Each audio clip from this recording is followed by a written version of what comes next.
Welcome to Life Stories, where a single moment can unravel everything you thought you knew about power, dignity, and identity. Imagine walking into a place where you're not just ignored, you're erased. Not because you were rude or wrong or unprepared, but because of the way you look, the name on your ID, or the tone of your skin. This isn't just a story about a bank visit gone wrong. It's about the quiet kind of injustice that happens in broad daylight behind polished glass and perfect smiles. What happens when the woman they try to humiliate is the very person holding the keys to their billion-dollar future? And more importantly, what will she do with that power when the truth finally comes out? Let's take a deep breath, because what you're about to hear will challenge how we see silence, strength, and the price of being invisible. The ID card hit the marble floor with a hollow click, like a bullet dropped in a cathedral. No one looked. No one flinched. The teller, Lindsay, crisp white blouse gleaming under the cold fluorescent lights, didn't even blink as she turned her back and walked away. It was as if the woman in front of her, standing quietly in sensible heels and a navy blazer, had never existed. Maya Green didn't move at first. Not because she was unsure of what had just happened. There was no confusion. Only clarity. A piercing, humiliating clarity. The kind that drills into your chest and settles there like frost. Her ID, her name, her identity, her dignity, lay on the floor like a piece of trash. Around her, the silence was heavy, almost sacred in its cruelty. A couple shuffled awkwardly near the velvet ropes. A suited man coughed and looked at his shoes. No one helped. Maya bent slowly, deliberately, and picked up her ID. Her fingers trembled slightly, but her spine remained straight. She looked up at Lindsay, young, polished, smiling moments ago at the white man in the gray suit, and their eyes met for half a second. Lindsay's gaze was vacant, practiced. It had the practiced indifference of someone who knew, on some level, that this was wrong, but also knew she would never be held accountable. Outside, Atlanta simmered in the heat. Inside Union First Bank, the air was refrigerated and immaculate. Maya stood still, her breath shallow, her heart pounding not with fear, but with the awful weight of recognition. She had seen this before, many times, but never quite like this. A woman of 42, Maya knew how to endure. She had built a life, a reputation, a company. But this moment felt different. There was something especially sharp, especially violating about being reduced to nothing by someone who didn't even bother to make it personal. She wasn't hated. She wasn't feared. She was invisible. She moved to the reception desk. A redhead named Kayla sat behind it, nails immaculate, scrolling casually. "Excuse me," Maya said, voice calm but controlled. Kayla raised a hand, index finger in the universal symbol for don't talk. She never looked up. Maya waited. 1 minute. 2. She tried again. Kayla exhaled through her nose, then without even glancing at Maya, greeted a young couple that had just entered behind her. "Mr. and Mrs. Pfizer, so good to see you again," she chirped. Her smile was genuine now, warm and welcoming. "We've got your VIP lounge ready." Maya stared, unmoving, while her skin burned beneath her calm. Her company blazer, pressed and professional, might as well have been invisible ink. Her shoes, plain leather, now felt like lead. And when Kayla turned and looked at her again, there was something almost gleeful in the challenge that flickered behind the receptionist's eyes. "Why are you still here?" That look seemed to ask. But Maya didn't flinch. She didn't scream.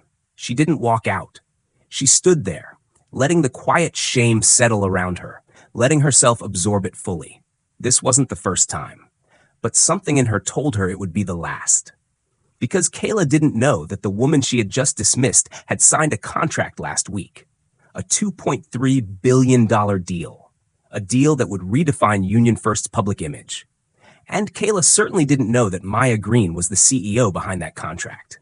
That night, Maya sat alone in her apartment, bare walls, books in neat piles, soft jazz humming low. She didn't cry. Instead, she gathered every document she had. The deal papers, board approvals, corporate seals. And at the top, her signature. Maya Green, CEO, Greenstone Development. She ran her fingers over the embossed letters. Then she looked out the window, across the skyline of the city that had taught her everything about pride, pain, and silence. The next morning, she returned to the bank. Not in the same blazer, not in the same shoes. This time, she wore a tailored black suit with sharp lines and harder truths. Her heels clicked decisively against the tile floor. Heads turned. The same heads that had looked away the day before. Kayla blinked as Maya approached. "I'd like to speak to your branch manager," Maya said, calm as ever. Her business card slid across the desk. Kayla read the name and paled.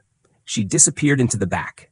Minutes later, Bradley Kent, the branch manager, arrived, stiff smile fading fast as he registered who Maya was.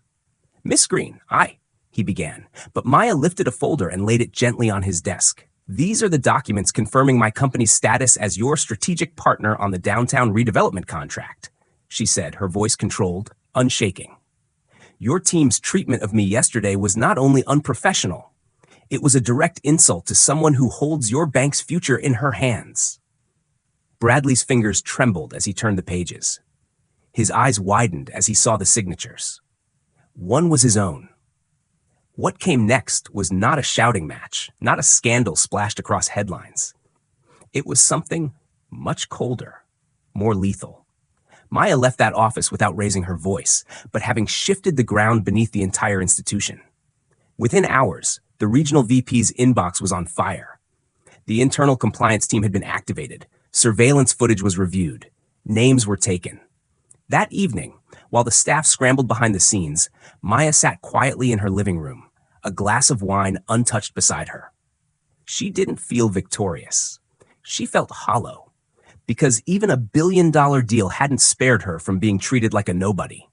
But somewhere inside, a new resolve hardened, and with it, a question she could no longer ignore. Have you ever been made to feel invisible in a place where you had every right to stand tall?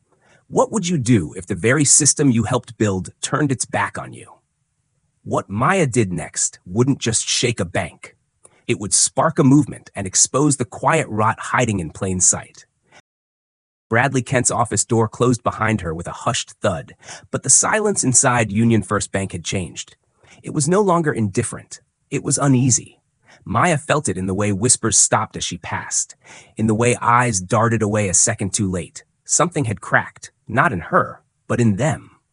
Still, as she stepped back into the blazing Atlanta afternoon, there was no peace in her chest, just a slow, cold pulse of something deeper than anger. A bone-deep knowing that what had just happened was only a symptom of a far larger sickness. Back at her office, sunlight slanted across the grain of her desk. She pulled out the thick folder again, the contract, signed in her name, bearing the seal of Union First, and the signature of their regional VP, Stephen Caldwell. She remembered how proud she'd been the day they closed the deal, how long she and her team had worked to earn that trust. Now, that pride felt hollow. Not because the deal wasn't real, but because trust, she realized, had never been mutual. That night, she barely slept. Instead, she sat at her kitchen table, documents spread before her like a battlefield. This wasn't about a check anymore. It wasn't about Lindsay or Kayla. It wasn't even about her pride. It was about every young entrepreneur who would walk into a room one day and be told with a smile that they didn't belong. She could stay silent, let the contract speak for her. Or she could risk everything and demand they look her in the eye, not just as a partner, but as a reckoning. By noon the next day, Maya stood outside the towering Union First headquarters, her heels echoing against concrete, briefcase in hand. Inside, the air buzzed with forced cheer and piped-in jazz. But the receptionist's face changed the moment Maya handed over her card. "Stephen Caldwell is expecting me," she said. That was true. She'd made sure of it. Stephen Caldwell was a man who had built his career on charm, connections, and clean numbers. He had never expected the woman at the center of his billion-dollar deal to show up in person, looking him dead in the eye. "Miss Green," he said, standing, extending a hand. His voice was warm, his suit impeccable. But there was a stiffness in his posture, a flicker in his gaze. "I'm not here for small talk," Maya said calmly, placing the contract on the glossy table between them. "I'm here to ask why a partner in your flagship deal was treated like a trespasser in your own institution." Caldwell opened the folder, scanning pages he'd already seen. Only now, the ink bled with consequence. His silence stretched. Finally, he exhaled. "I had no idea," he said. I can't excuse their behavior, Maya, but I hope you'll understand. I delegate daily operations. This isn't reflective of our values. She stared at him, quiet but unyielding. Your values are written on your walls, she said, but your culture is written in your silence. And that silence let your people humiliate me while standing on the foundation I built for you. For the first time, Caldwell had no answer. Behind his practiced smile was a man caught in a system he'd always believed he controlled. But now, the system was crumbling, and the woman across from him wasn't a statistic on a balance sheet. She was the storm. That meeting triggered a chain reaction no one in the bank saw coming. Surveillance footage was pulled, emails reviewed, complaints that had been brushed aside were suddenly revisited with trembling hands. The calm, confident cruelty of people like Lindsay and Kayla, once backed by apathy, now hung in the air like smoke. But while the bank scrambled to manage damage, Maya sat in her quiet office and wrestled with a decision. Reporters were calling. Activist groups wanted a statement. Friends urged her to take legal action. She could destroy them. She had the power now. But the question gnawed at her. Would burning it all down change anything? Or would it simply reaffirm the same cycle of retaliation and defense? Then came the letter. It was left on her desk, hand-delivered by a courier. A simple envelope, no return address. Inside, a note written in hesitant, slanted script. Miss Green, I don't expect forgiveness, but I need you to know. I was wrong. I laughed when I should have spoken up. I said things no one should hear in a place of business. You don't know me, but I remember your face. I see it every night now. I am sorry. Maya read it once, then again. She didn't cry. She didn't smile. But something shifted. The easy route, the lawsuit, the headlines, the interviews would get her vindication, but it wouldn't get her change. Instead, she made a different call. Within days, the Rise Project was born. A leadership and financial access initiative for underrepresented entrepreneurs funded quietly but entirely by Greenstone Development. Maya led the first sessions herself, standing not as a victim, but as a builder. She didn't share her story, not yet. She let the students write theirs, but the bank wasn't done unraveling. Because what Maya didn't know, what no one knew, was that someone inside Union First had been watching the entire time. Someone with influence. And a secret. One that, if revealed, would rewrite not just Maya's story, but the entire narrative of who the bank claimed to be and who had tried to warn them before it was too late. Would you choose justice or transformation if the power was finally in your hands? Because someone inside Union First just made a move that could shake Maya's world all over again, this time from the inside. Stay with us as the next chapter unfolds. 3 weeks after Maya walked out of Union First headquarters, the air in Atlanta turned sharp with the early signs of fall. Trees burned in copper and gold, sidewalks crunched under leaves. And yet inside Maya, the season felt unchanged, still quiet, still unsettled. The Rise Project was thriving. Yes, young entrepreneurs filled the workshop rooms with dreams, laughter, questions, and business plans that stretched far beyond the neighborhoods they came from. Maya watched them with pride, taught them with conviction. But something inside her still ached. Not from what had been done, but from what had never been said. Then, one chilly morning, a message appeared in her inbox. It was from Michael Vance, Director of Strategic Compliance at Union First. She didn't know the name, but the subject line read simply, "You need to see this." For a long moment, she hesitated. Then she clicked. Inside was a single paragraph and a video file. Maya, I've stayed silent for too long. I reviewed the internal reports and knew something didn't add up. When I dug deeper, I found a memo, one that was never meant to be seen. It proves the discrimination you faced wasn't accidental.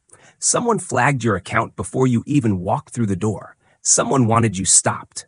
Please watch the file below. I believe it explains everything. She opened the video. It was grainy surveillance footage from the branch lobby. The timestamp was the morning of her first visit. In the corner of the frame, Bradley Kent stood at the teller's station with Lindsay and Kayla. Their posture was casual, but their faces were far from relaxed. Bradley leaned in and tapped something on Lindsay's screen. Lindsay glanced toward the door, then back at him, eyebrows raised. Kayla said something, Her lips unmistakably formed the words, "She's already here?" Bradley nodded, straightened his tie, and walked away. Maya sat frozen. She replayed the video 3 times. Each time, the same sick understanding twisted deeper. They had known, they had anticipated her, not as a client, not as a partner, but as a problem. Her skin, her name. Something, someone, had triggered a warning before she ever opened her mouth. They'd marked her, not because of anything she did, but because of who she was. Everything afterward, the ID tossed to the floor, the cold refusals, the false security concerns, hadn't been spontaneous prejudice. It had been planned containment. She closed the laptop. The world tilted, then steadied. Her chest felt hollow, like something had fallen out of her. She knew what she had to do next. That Friday at the city's annual Business Leadership Summit, Maya took the stage as the keynote speaker. Hundreds filled the ballroom, executives, policymakers, community leaders. And scattered among them were the people who had once failed her. Kayla, now working in a community banking initiative. Lindsay, anonymous in the crowd, her eyes lowered. And in the front row, pale but attentive, Bradley Kent. His title was gone, his influence shattered. But he had shown up. As the applause quieted, Maya began. I was told this stage would be a celebration of progress, but we can't talk about progress until we confront what holds us back in silence. She held the room, voice calm but resonant. I came here months ago as a business partner.